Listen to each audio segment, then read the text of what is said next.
এয়া মোৰ চাৰিকুণীয়া ব্লাউজটোত পাইপিং লগাই লোৱা হৈ গ'ল। দেখিছে ইয়াতে কোনো ধৰণৰ আমাৰ ভাঁজ হোৱা নাই বা তেনেকুৱা একো বেয়া হোৱা নাই। এইটো হিচাপত আপোনালোকে পাইপিংটো লগাব, চাৰিকুণীয়া পাইপিং, তেতিয়া আপোনালোকৰ পাৰফেক্ট হ'ব। এতিয়া আপোনালোকক পুৰণা ব্লাউজত কেনেকৈ জোখ লৈ ফিটিং কৰিব লাগে সেইটো দেখুৱাই দিম।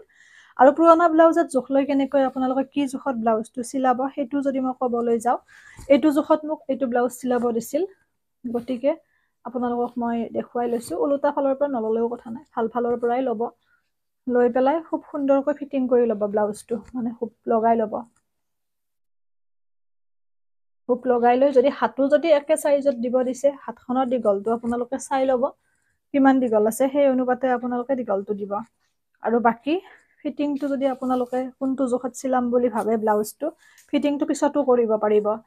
আপোনালোকে এইটো জোখ লৈ ল'ব, এইখিনি, কাৰণ এইখিনি আমাৰ ব্লাউজৰ সকলোতকৈ ডাঙৰ অংশ। গতিকে এইখিনি আপোনালোকে এনেকৈ জোখ ল'ব। ইয়াতে 17 আছে, 17 থাকিলে এনেকৈ আমি দুজাপ কৰি দিম, কাৰণ দুটা পাৰ্টত আহিব। 9 হ'ল, মানে এইটো আমাৰ কিমান 36 চাইজত যদি আপোনালোকে ব্লাউজটো চিলাই, তেতিয়াহ'লে আপোনালোকৰ ব্লাউজটো পাৰফেক্ট হ'ব, কাৰণ এইখিনি আমাৰ কম থাকে। গতিকে 36ত ব্লাউজটো চিলাব, 36 চাইজ লৈ 2 ইঞ্চি বঢ়াই ল'ব, চিলনিত সেইখিনি যাব আৰু ব্লাউজটো পিছত ফিটিং কৰি দিব। এতিয়া এইটো ব্লাউজ যিহেতুকে মই সেইটো জোখত ধৰি লওক লৈছিলোঁ, এতিয়া আমি এই ব্লাউজটো যেতিয়া ফিটিং কৰিম, কোনটো জোখত আমি ফিটিং কৰিম ব্লাউজটো মই আপোনালোকক কৈ আছোঁ।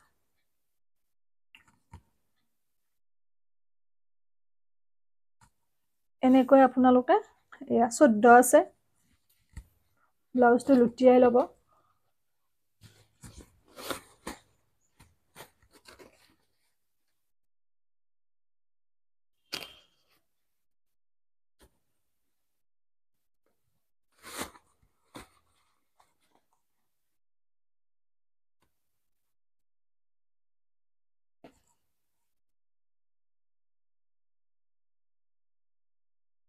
যিকোনো এটা চাইড ল'লে হ'ল, খালি সমানকৈ ল'ব।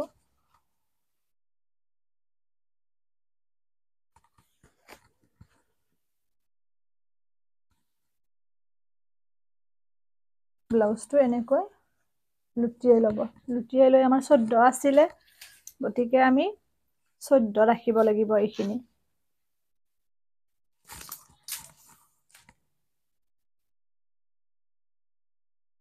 এয়া আপোনালোকে 14 ৰাখিব লাগিলে এনেকৈ মাজেৰে ল'ব, আৰু সেই অনুপাতে আপোনালোকে দুয়োটা পাৰ্ট মাৰিব পাৰিব। 15 জোখত মাৰিব, কাৰণ কিছুমান ব্লাউজ পিন্ধোতে আমাৰ বলি যায়। গতিকে আপোনালোকে অকণমান ডাঙৰ চাইজত ৰাখি দিব, চিন দি ল'ব এনেকৈ 15 জোখত। আৰু হাতখনৰ হিচাপত আমাৰ এইখিনি আহি যাব, যিহেতুকে হাতখন আমি এডলীয়াকৈ আনিব লাগিব। গতিকে হাতখন আমাৰ কিমান আছে, হাতখন আপোনালোকে 5 ল'ব লাগিব। এইটো কৈছোৱে বলি যায় এইটো ব্লাউজ, গতিকে আপোনালোকে এয়া 5তকৈ অকণমান সামান্য কম ল'ব লাগিব। যেতিয়া চিলাব তেতিয়া আপোনালোকে এনেকৈ বেকাকৈ আনিব চিলাইটো।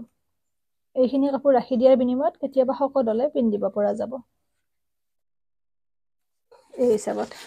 ঠিক এইটো চাইজতো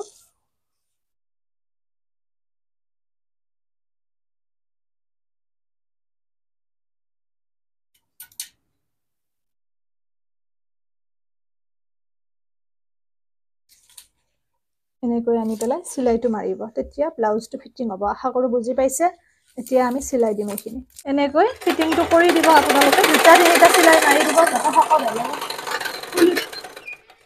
খুলি পেলাই পিন্ধিব পৰা যায়। কেতিয়াবা এনেকৈ চিলাইটো ঢিলা হ'লে এনেকুৱা হয়, মই দেখুৱাই দিছোঁ বাৰু, কণ্ডিশ্যনটো সকলোৰে যিহেতু হয়। ধৰি লওক ববিনৰ পৰা সূতাডাল ওলাই গ'লে এইবোৰ সমস্যা সকলোৰে হয়।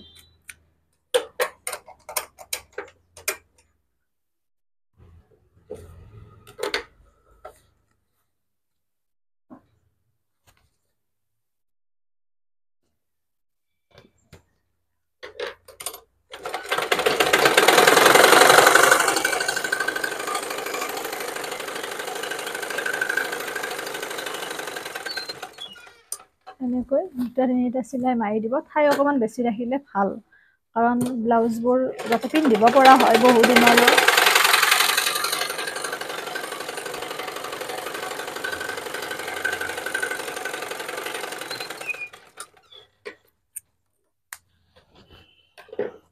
হৈ গ'ল মই এতিয়া দেখাই আছো কেনেকুৱা হ'ল ব্লাউজটো আৰু লগতে টিপ বুটাম লগাই দিম যেহেতু ইয়াতে ৰছী লগাব নালাগে এইটো ব্লাউজত গতিকে মই টিপ বুটামটো লগাই দিম